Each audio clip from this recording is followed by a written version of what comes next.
He's the father of our nation, the general who engineered the surprising victory by a ragtag group of guerrilla fighters to a surprising victory over the British. He then became our first president. He is, of course, George Washington.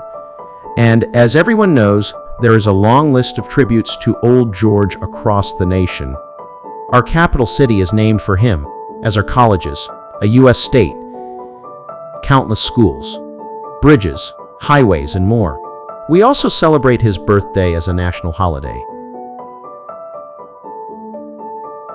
Here in Bethlehem, we have a Washington Avenue, and there was once a Washington school. George even visited Old Bethlehem and famously stayed at the Sun Inn.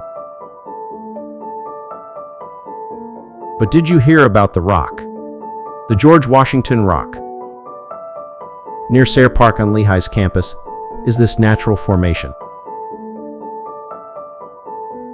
Truly a trick of perspective and lighting, George Washington only appears in profile if you approach from the southwest along Lookout Drive. The rock is on the east side of the roadway in a hillside.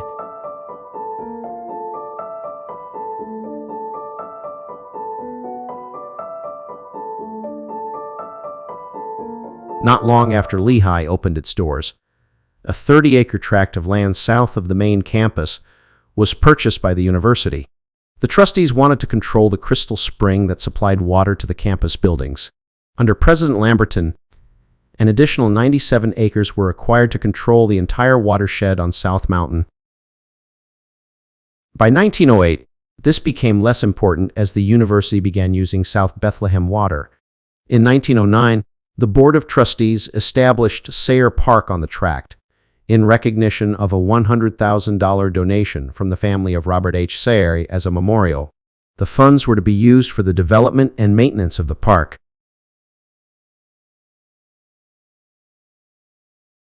This area includes the mountain slope known as the Hill and Lookout Point. Another feature was the Washington Rock, which once resembled a profile of George Washington. On the top of the Lehigh South Mountain, south of Sayre Park, was a village called Billiardsville. According to historians, the university was making plans to acquire the watershed, including the village.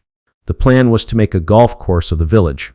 It was much later that the land was acquired, and discussion turned to creating an athletic field. It should be noted that the trees in Sayre Park were the result of large-scale planting, with 2,946 trees, ordered and planted in 1909 to 1910 alone. They spent 3 years landscaping along the Sayre Park Drive and on the campus proper. Ultimately, over 100,000 trees were planted on the campus. The memorial gates to Sayre Park were dedicated in 1926. In 1938, Sayre Park was named a wildlife refuge.